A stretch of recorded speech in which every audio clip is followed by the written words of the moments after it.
नहीं ले रहे हैं। अच्छा, जो पिछले कुछ दिनों में गवर्नमेंट के काम हुए उसके बारे में खासकर जो मेरी दाल हल्दिया में लोगों को जो है वो गवर्नमेंट का फैसला आया है कि जो प्लाट दिए जाएंगे, जो प्राइम मिनिस्टर आवास योजना के बेनिफिट्स लोगों तक पहुँचेंगे। और इसी तरह भारतीय जनता पार्टी ने जो अपनी डेलीगेशन थोड़ा पीछे एलजी साहब के पास उसकी चर्चा जो है काफी इश्यूज पे हुई और प्रधान जी ने खुद भी उसमें आदरणीय नरेंद्र मोदी की गवर्नमेंट से भी बात की और काफी मसले जो है जम्मू कश्मीर के हल हो गए हैं। बाकी कुछ अगर कोई रहते हैं तो वो कोशिश कर रहे हैं कि वो ज्यादा से ज्यादा हल हो जाए। मैं रिक्वेस्ट करूंगा आदरणीय रविंद्र रैना जी से कि सभी मीडिया के मित्रों का भारतीय जनता पार्टी कार्यालय में हार्दिक स्वागत है। साथियों,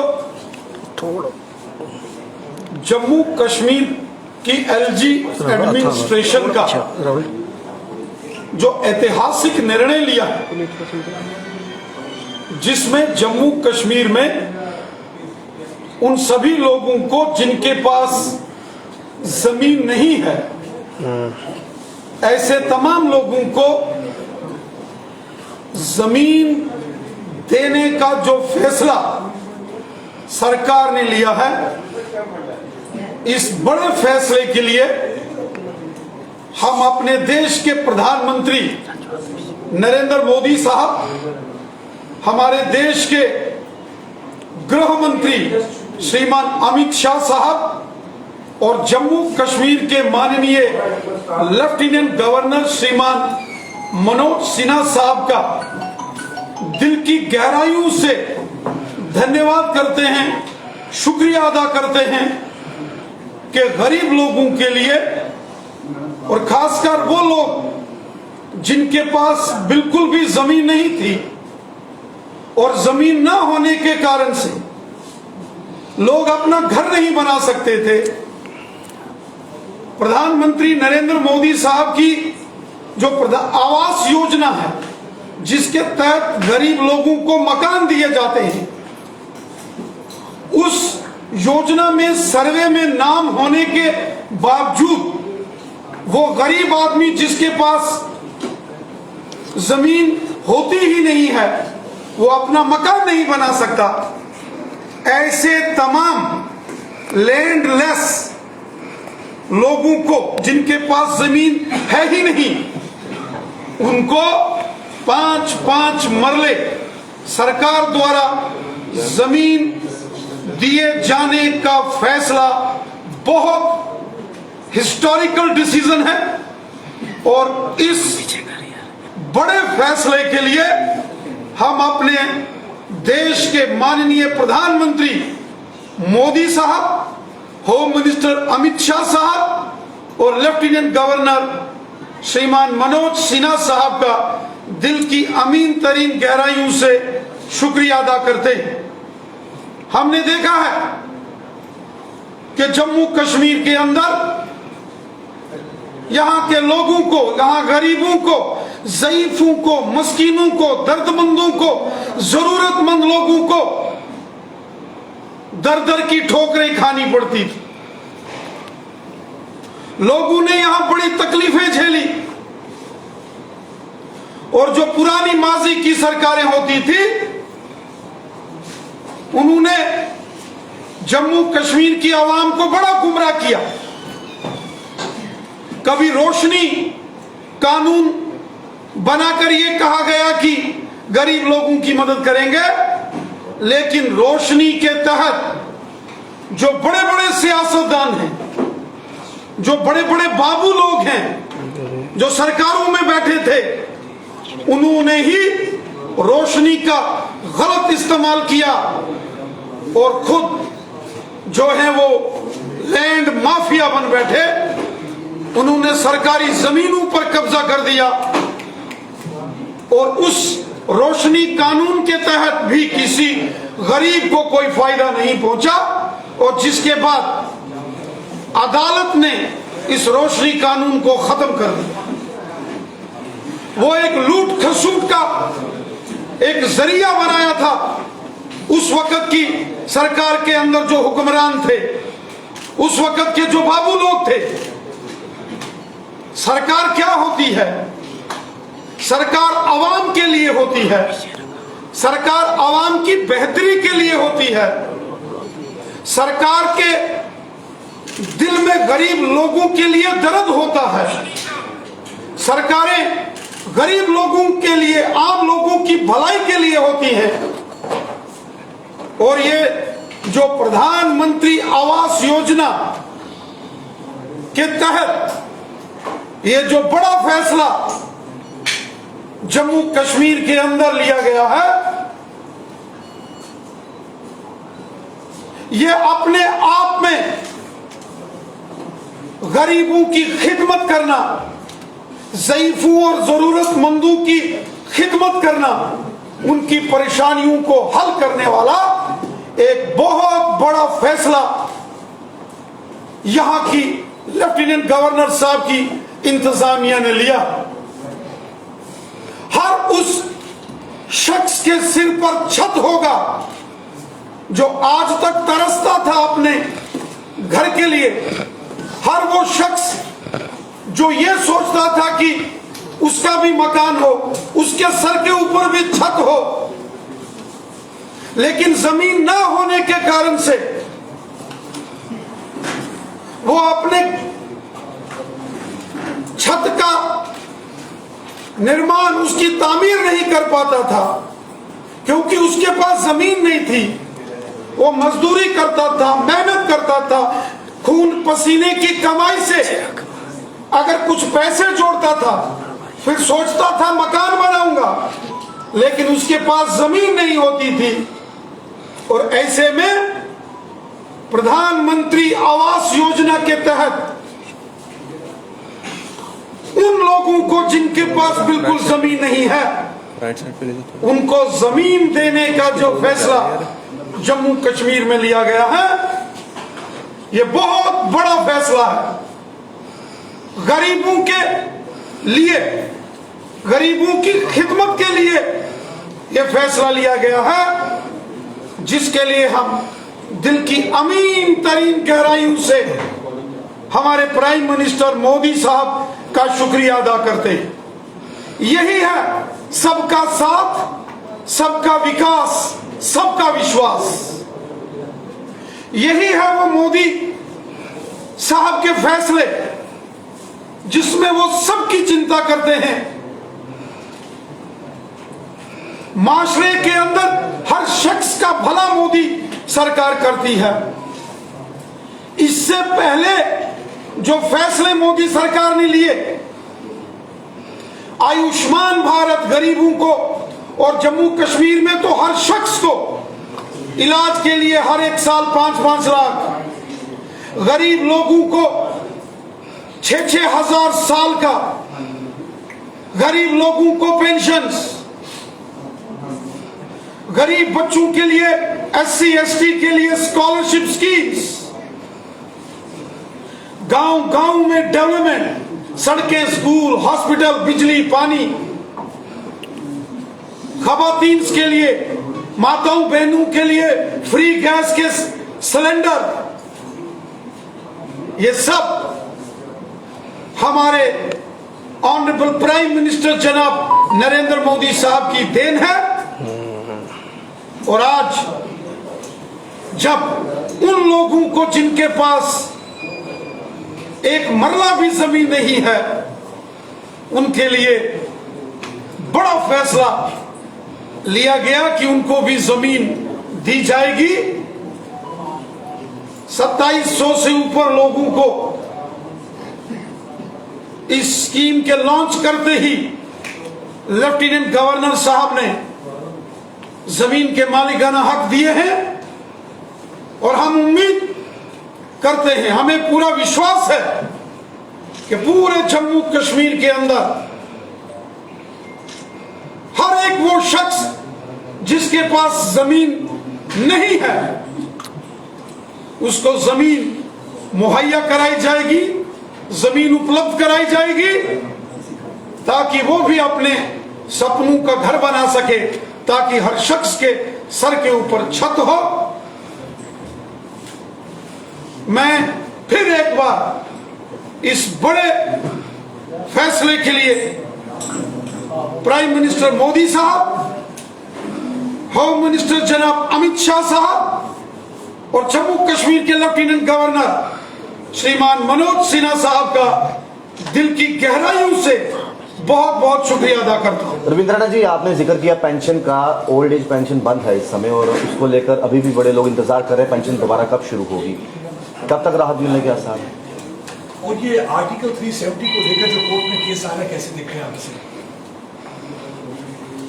साथियों, यहां तक मामला धारा 370 की honourable supreme court of India में सुनवाई का है। हम सब जानते हैं हमारा देश एक लोकतांत्रिक व्यवस्थाओं द्वारा चलने वाला देश है और हम सब जानते हैं कि लोकतंत्र में हम हर इंस्टीट्यूशन का बहुत सम्मान करते हैं। धारा 370 जब लगाई गई थी उस वक्त भी इसकी डिस्कशन पार्लियामेंट में हुई थी, कॉन्स्टिट्यूएंट असेंबली में, और जब इसको निरस्त किया गया तो भी पार्लियामेंट के दोनों सदनों में इस पर डिबेट हुई, इस पर वोटिंग हुई और इसमें जो जरूरी संशोधन थे, अमेंडमेंट्स थी,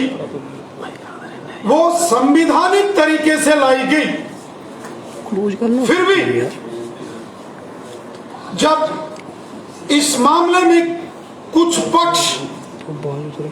ऑनरेबल सुप्रीम कोर्ट में चले गए तो माननीय सुप्रीम कोर्ट ने 11 जुलाई से धारा 370 पर सुनवाई के लिए बेंच का गठन किया और इसकी सुनवाई शुरू होगी। जब कोई मामला अदालत में हो, जब कोई मामला सब जुडिस हो, उस पर किसी भी प्रकार की बयानबाजी करना, उस पर किसी भी प्रकार का बयान देना, उस पर कोई स्टेटमेंट देना वो उचित नहीं है। हमें अपनी अदालत पर पूरा भरोसा है। हमारे देश की जो जुडिशरी है, हमारा जो जुडिशियल सिस्टम है, हमारे देश की जो न्यायपालिका है, उसका लोहा पूरी दुनिया में माना जाता है। कुछ लोग अगर जिन्होंने सुप्रीम कोर्ट का दरवाजा खटखटाया है तो सुप्रीम कोर्ट ने उनकी